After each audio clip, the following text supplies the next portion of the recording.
SpongeZilla Attacks.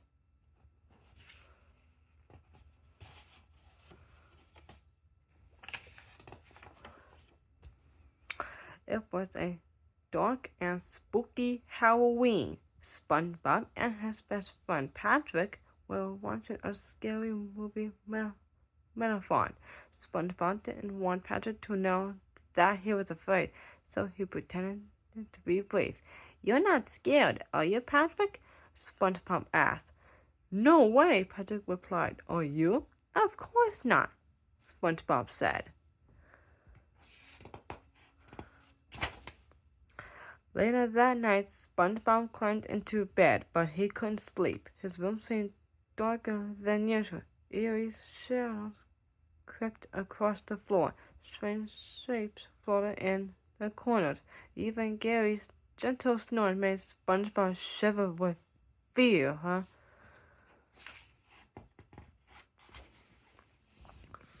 SpongeBob tossed and turned. After a while, his eyelids grew heavy. He was just about to drift off to sleep when a loud noise startled him.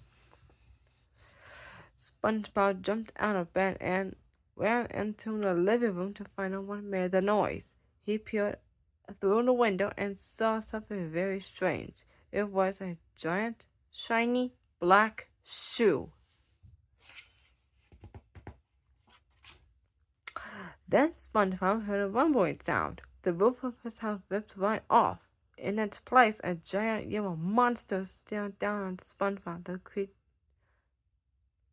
creature roared. It reached for SpongeBob with its huge yellow fingers. "Ah!" SpongeBob yelled. This was just like a scary movie come true.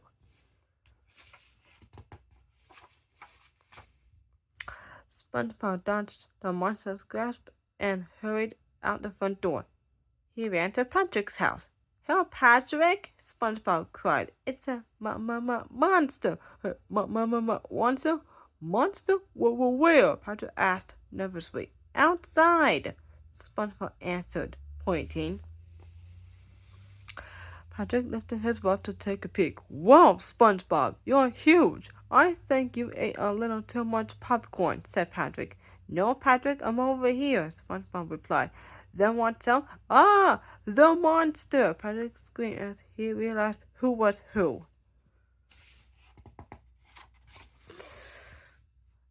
Just then the angry yellow giant carried Patrick's house into the air.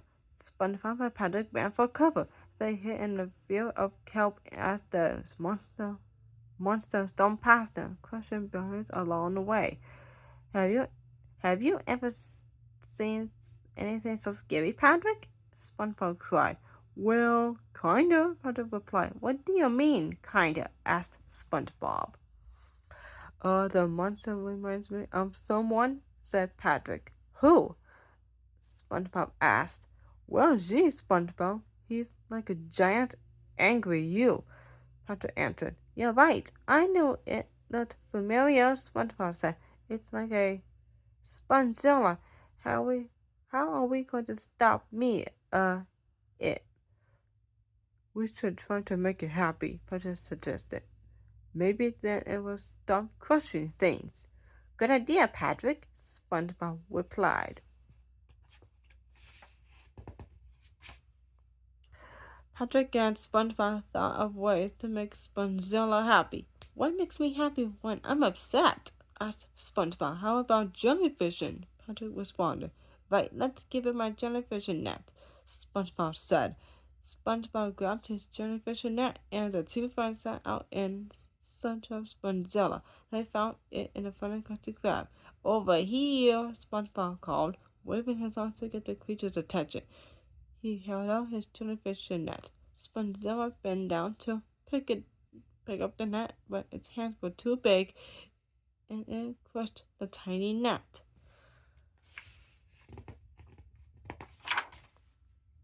"Uh-oh, SpongeBob," Patrick said. "I think we made SpongeZilla mad." The monster roared and stomped its foot. "Patrick, quick, Make SpongeZilla look at you, SpongeBob called. Why do I have to do that? Patrick asked, frightened. Because it's time for Plan B, SpongeBob replied, before hurrying into the Krusty Krab. Patrick did his best to get SpongeZilla's attention, mostly by running around in circles and screaming a lot. SpongeBob returned quickly with a piping hot Krabby Patty. The delicious scent of the patty stopped the monster in its tracks. One extra little Krabby Patty, come and get it, SpongeBob called. The monster took the patty and swallowed it in one gulp. It smiled and burped loudly. I think it worked, Patrick cheered. Suddenly, the creature turned and grabbed the Krusty Krab and picked up the entire restaurant and shook it upside down over its mouth. Uh-oh, Patrick. I think SpongeZilla wants more Krabby Patties, SpongeBob said. What are we going to do? Patrick asked, panicked. SpongeBob thought for a moment. Just then, a guy in a Krabby Patties costume van passed. Excuse me, SpongeBob said to the guy. Where did you get that costume? Krabs hired me to wear it and hand out flyers for the Krusty Krab, but the monster wasn't part of the deal. I'm out of here, the guy answered. Do you think I could borrow your patty suit, sir? SpongeBob asked. Take it, the guy replied quickly. We're doomed anyway. SpongeBob put on the Krabby Patty suit. I don't like this, Patrick said as he stared at the television net in his hands. Me neither, Patrick, but I'm this town's only hope, SpongeBob replied. No, I mean what SpongeZilla did to your net. It's broken, Patrick cried. Thanks for your concern, Pat, said SpongeBob. Well, I'm off to lead SpongeZilla away from Bikini Bottom before it destroys the whole town. Good luck, SpongeBob. You look very brave. And you look good enough to eat too, Patrick added. As soon as the creature saw SpongeBob, it licked its lips and took off after him. SpongeBob ran as fast as he could. He ran past the bowling school and cut across jellyfish fields. SpongeZilla was easily getting on him, though. Each step the monster took was 10 times bigger than one of tiny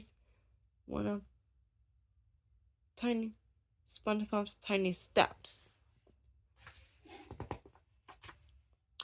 It didn't take long for the creature to catch up to SpongeBob. It grabbed SpongeBob in one of its huge hands and dangled him over its mouth. SpongeZilla, please don't eat me, SpongeBob cried.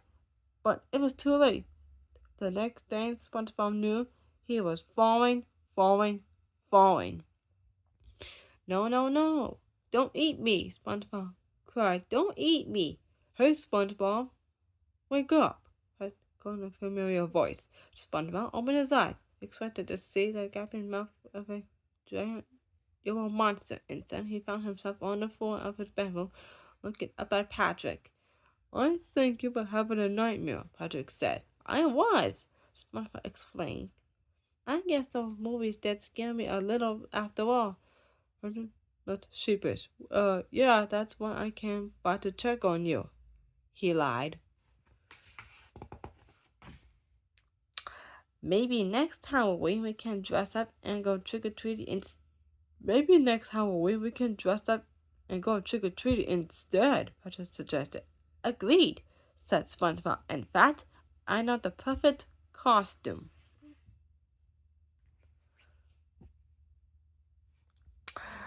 The end.